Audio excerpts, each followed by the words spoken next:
CPIM Pathanamthitta ജില്ലാ secretariat യോഗത്തിലെ കയ്യാങ്കളിയിൽ പാർട്ടിയിലെ അന്വേഷണം തെരഞ്ഞെടുപ്പിന് ശേഷം മാത്രം മതി എന്ന് തീരുമാനം. തെരഞ്ഞെടുപ്പ് അടുത്തിരിക്കെയുണ്ടായ ഈ വാദത്തിൽ കടുത്ത അതൃപ്തി പാർട്ടിക്കുണ്ട്. സംസ്ഥാന നേതൃത്വം കിന്നരാണ്. യോഗത്തിലെ വാർത്ത ചോർന്നുപോയതിലും നേതൃത്വത്തിന് ലേശം അതൃപ്തിയുണ്ട്. പത്തനംതിട്ടയിൽ നിന്ന് ശ്രീജിത്ത് ശ്രീകുമാരൻ ചില വിവരങ്ങൾ നൽകുന്നു. ഗുഡ് മോർണിംഗ് ശ്രീജിത്ത്, പറയൂ.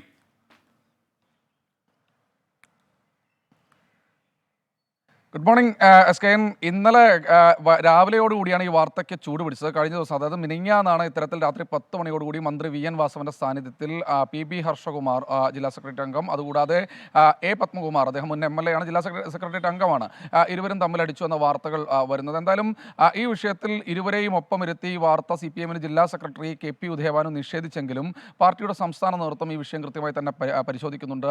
മന്ത്രി VN വാസവനും മാധ്യമങ്ങൾക്ക് മുൻപിൽ അങ്ങനെ ഒരു സംഭവം നടന്നിട്ടില്ല. ചെറിയ തർക്കങ്ങളൊക്കെ അവിടെ ഉണ്ടായിരുന്നത് മുഖ്യമന്ത്രിയുടെ പരിപാടിയുമായി ബന്ധപ്പെട്ട തർക്കമാണ്. അതിനെ ഒരു മറ്റു തരത്തിലുള്ള കയ്യാങ്കളിയായി വ്യാഖ്യാനിക്കേണ്ടതില്ല എന്ന് കൃത്യമായി തന്നെ പറഞ്ഞു വെക്കുന്നുണ്ടായിരുന്നു. പക്ഷേ അദ്ദേഹം ഒരു റിപ്പോർട്ട് കൃത്യമായി തന്നെ മുകളിലേക്ക് നൽകിയിട്ടുണ്ട്. ഇതിൻ്റെ ഭാഗമായാണ് MV ഗോവിന്ദൻ തൊട്ടടുത്ത ദിവസങ്ങളിൽ തന്നെ ഇങ്ങോട്ട് എത്താനും തീരുമാനിച്ചിരിക്കുന്നത്. എന്തായാലും ഒരു കാര്യം പാർട്ടി കൃത്യമായി ജില്ലാ നേതൃത്വത്തിന് മുന്നറിയിപ്പ് നൽകുന്നുണ്ട്. ഇത് ഇവിടെ അവസാനിപ്പിച്ചു കൊള്ളണം, അല്ലെങ്കിൽ ബുദ്ധിമുട്ടാണ്, തെരഞ്ഞെടുപ്പ് കാലമാണ്. സ്ഥാനാർത്ഥിക്കും ഇക്കാര്യത്തിൽ കടുത്ത അതൃപ്തിയുണ്ട്. സ്ഥാനാർത്ഥിയും സംസ്ഥാന സെക്രട്ടറിയും തമ്മിൽ ഈ വിഷയം സംസാരിച്ചു എന്നും നമ്മൾ മനസ്സിലാക്കുന്നു. ഇതിൻ്റെയൊക്കെ അടിസ്ഥാനത്തിലാണ് ഇപ്പോൾ ഒരു അന്വേഷണ കമ്മീഷനോ ഒരു അന്വേഷണമോ വേണ്ട.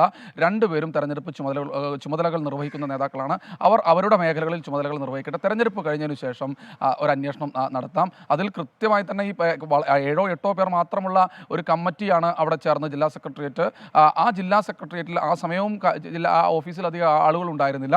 പിന്നെ എങ്ങനെയാണ് ഈ വാർത്ത ചോരുന്നത് എന്നാണ് സംസ്ഥാന നേതൃത്വം ചോദിക്കുന്നത്. അതിലും കടുത്ത അതൃപ്തി അവർക്കുണ്ട്. അതായത് പത്തനംതിട്ട ജില്ലയിൽ ഇപ്പോഴും വിഭാഗീയതയുണ്ട്. അത് VS പിണറായി ചേരിയല്ല, മറിച്ച് നേതാക്കളുടെ പരസ്പരമുള്ള 1-2 ആളുകൾ ചേർന്നിട്ടുള്ള ചേരികൾ ഇപ്പോഴും സജീവമാണെന്ന് പാർട്ടിക്ക് കൃത്യമായ ബോധ്യമുണ്ട്. എന്തായാലും ഈ വിഷയത്തിൽ അന്വേഷണം തെരഞ്ഞെടുപ്പിന് ശേഷം മാത്രമേ ഉണ്ടാകൂ. അതാണ് സംസ്ഥാന നേതൃത്വത്തിന്റെ നിർദ്ദേശം. Okay, thank you Sreekumaran.